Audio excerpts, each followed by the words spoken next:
तपाईँ हामी आफ्ना नानी बाबुहरूसँग सँगै सुत्छौँ होइन?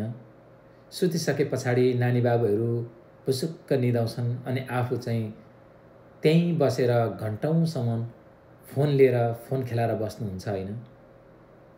हामीले विचार कहिले गरेका हुँदैनौँ सानो कुराले ठुलो चोट पुर्याइरहेको छ।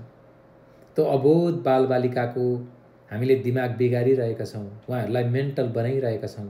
अहिलेको नयाँ स्टडीले के भन्छ भने यदि तपाईँले बच्चाहरूको नजिकमा फोन राख्नुभयो, 3 फिट अवे छैन भने त्यसले नानीहरूलाई पछाडि गएर मेन्टल बनाउँछ भनेर स्टडीले प्रुभन गरिसकेको छ।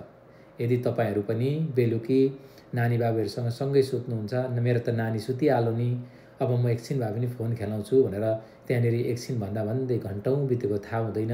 अनि त्यो तपाईँको फोनले गर्दा त्यो अबोध नानी बाबुहरूको दिमाग बिगारिराख्नु भएको छ, मेन्टल बनाइरहनु भएको छ भने आजैदेखि स्टप गरिदिनु होला र यो भिडियो भरिसके सबैसँग पुर्याइदिनुहोस् ताकि तपाईँले गर्नुभएको छैन भनेर बेवास्ता नगरिदिनु होला। हस्त, धन्यवाद।